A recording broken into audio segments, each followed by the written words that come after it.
जय हिंद साथियों, I hope आप सब अच्छे करो, अपनी तैयारी अच्छे से कर रहे होगे। आज हम बात करेंगे इसमें यूपी पुलिस के रिव्यू के बारे में। मैं इसमें जो रिव्यू देने वाला हूँ, इसका जो है रिव्यू देने वाला हूँ। हालांकि आज जो किसी सेंटर पर मेल और फीमेल दोनों की रनिंग थी, फीमेल की तो चली रही है लेकिन किसी सेंटर पर आज मेल की भी रनिंग थी। मैं इस वीडियो में आपको पूरी डिटेल प्रोवाइड कराऊंगा। हालांकि मेरे पास जो डाटा है वो 6 से 8 फिजिकल सेंटर का डाटा है, लेकिन जो जैसे जैसे मेरे पास डाटा प्रोवाइड होगा तो मैं अपने Telegram channel study with Adnan पर प्रोवाइड करा दूँ। आप वहाँ से जाके देख सकते हैं। टेलीग्राम का जो लिंक है मैंने वीडियो के डिस्क्रिप्शन में दे दिया, आप वहाँ से जाके टेलीग्राम चैनल ज्वाइन कर सकते हैं। अब हम बात करें, इस वीडियो में हम कवर करने वाले हैं आप गलती क्या कर रहे हैं और आने वाले जितने भी अभ्यर्थियों का फिजिकल है वो गलती क्या ना करें। सबसे पहले जो हर एक कैंडिडेट की मिस्टेक हो रही है वो चक्कर को लेकर हो रही है। चक्कर सभी कैंडिडेट भूल जा रहे हैं, यानी कि उनको लगाने जो मेल कैंडिडेट है 12 चक्कर, लेकिन वो 11 या 10 चक्कर में सोच रहे हैं कि हमारे 12 चक्कर हो गया। ऐसा कुछ नहीं है। मैंने एक झांसी का देखिए आपके स्क्रीन पर लगा दिया, झांसी का फिजिकल सेंटर है जिसका बिब नंबर है 4036। इन्होंने 22 मिनट 17 सेकंड में ही अपने जो है वो रनिंग कंप्लीट करके सोचा हमारे 12 चक्कर हो गए, लेकिन ऐसा नहीं। इनके जो चक्कर हुए थे वो 11 चक्कर हुए थे, उनका जो है नॉट क्वालिफाई। और दूसरा जो बिब नंबर है 4058, इनका 19 मिनट 44 सेकंड हुआ था, लेकिन इनके भी 11 चक्कर हुए थे और ये भी नॉट क्वालिफाई है। हालांकि जो बिब नंबर है 4036, इसके पास अच्छा खासा टाइम था, ये लगभग 2 से 2.5 मिनट इनके पास था। ये जो एक चक्कर है वो लगा सकते थे, लेकिन इन्होंने सोचा कि मेरे 12 चक्कर कंप्लीट हो गया और मैं रुक गया। और जो वेब नंबर 4058 है, इनके भी लगभग 4 से 5 मिनट थे। ये जो है 1 से ज़्यादा चक्कर लगा सकते थे, लगभग 2 चक्कर से भी ज़्यादा चक्कर लगा सकते थे, लेकिन ये भी रुक गए। इनको लगा मेरे 12 चक्कर कंप्लीट हो गया, ऐसा नहीं है। लेकिन दोनों कैंडिडेट के 11 चक्कर कंप्लीट हो रहे, जिस वजह से नॉट क्वालिफाई हुए। आप ध्यान देना, आप चक्कर लगाते वक्त अपने जो चक्कर है वो बहुत ध्यान से गिनना।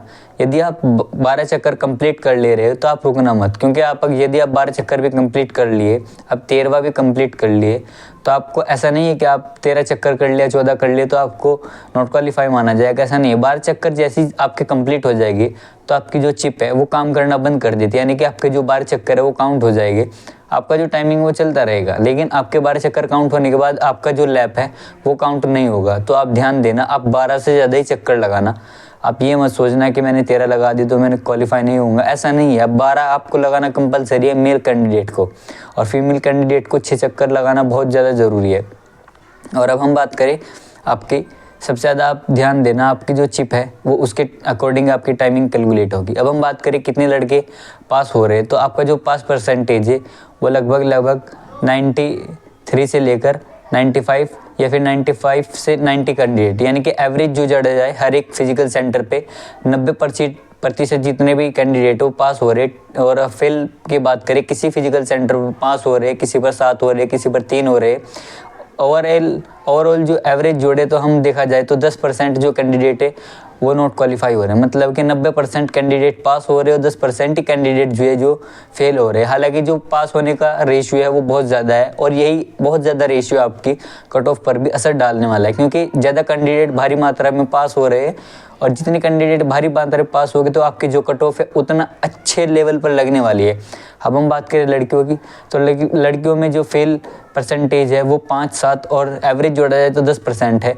और अब हम बात करें लड़कियों को जो पास परसेंटेज है वो 70 भी है, 75 भी, 80 भी है। ओवरऑल अगर हम एवरेज जोड़े तो 80% जो फीमेल कैंडिडेट है वो पास हो रही है, और फेल कैंडिडेट है जो फीमेल वो किसी सेंटर पर 10% भी है, 20 भी है, 30 भी है। एवरेज जोड़ा जाए 30% फीमेल कैंडिडेट मतलब फेल हो रही है, यानी कि 70 से 80% फीमेल कैंडिडेट पास हो रही है और 20 से 30% कैंडिडेट फीमेल जो है वो डिस्क्वालीफाई हो रही है। अब हम बात करें कट ऑफ की, इस बार जो भर्ती में देखा जा रहा है अभ्यर्थियों ने बहुत अच्छी खासी तैयारी की है, इस वजह से जो कट ऑफ भी अच्छी खासी उठने वाली है। हालांकि कट ऑफ ज़्यादा आपकी हाई नहीं जाएगी, लगभग 8 से 10 या 12, आप 8 से 12 के नंबर बीच में मान सकते हैं, इतने आपके जो कट ऑफ है उठने वाली है, क्योंकि एक नंबर पर लगभग 4 से 6 हज़ार कैंडिडेट है। यानी कि अगर एक नंबर भी आपकी कट ऑफ उठती है तो 4 से 6 हज़ार अभ्यर्थी बाहर हो जाएंगे। आप देख सकते हैं, अगर 8,000 कैंडिडेट को बाहर करना है तो आप देख सकते हैं कितने कट ऑफ आप उठाएंगे। इसी हिसाब से जब हम बात करें आपके फिजिकल सेंटर के बारे में, मेरे पास जो है झांसी का अड्डा है। झांसी का जो है, हालांकि जो है सिर्फ एक बैच की इन्फॉर्मेशन है, ये मत सोचना कि सिर्फ एक ही बैच दौड़ाया गया, ऐसा नहीं है। लगभग आपके 7 से 8 बैच भी दौड़ाए गए हैं, किसी पर 5 भी 6 भी। झांसी में बैच बना था वो 150 मेल कैंडिडेट का बैच बना था, जिसमें से पास हुए 136 और फेल हुए हैं 14 कैंडिडेट, यानी कि 150 मेल कैंडिडेट का बैच बना, 136 पास और 14 फेल। अब हम बात करें अलीगढ़ की, अलीगढ़ में जो था वो 150 फीमेल कैंडिडेट का बैच बना था, 115 फीमेल कैंडिडेट पास हुई और 35 फीमेल कैंडिडेट फेल हुई है। और अब हम बात करें आजमगढ़ की, आजमगढ़ में 100 मेल कैंडिडेट का बैच बना था और जिसमें पास हुए 96 मेल कैंडिडेट पास हुए और 4 मेल कैंडिडेट फेल हुए। अब हम बात करें फतेहपुर की, फतेहपुर के अंदर जो आपका बैच बना था वो लगभग 100 फीमेल कैंडिडेट का बैच बना था और जिसमें आपकी फीमेल कैंडिडेट पास हुई है वो 80 फीमेल कैंडिडेट पास हुई है और 20 फीमेल कैंडिडेट फेल हुई है।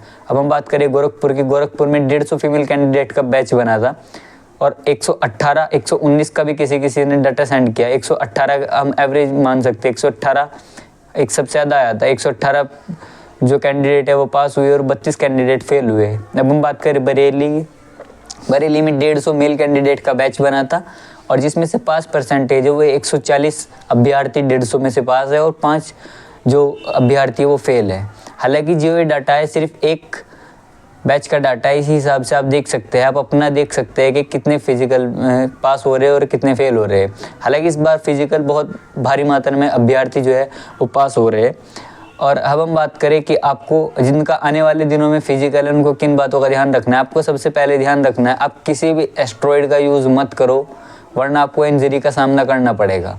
यदि आप इंजरी हो जाओगे तो आप रनिंग अपनी कंप्लीट नहीं कर पाओगे।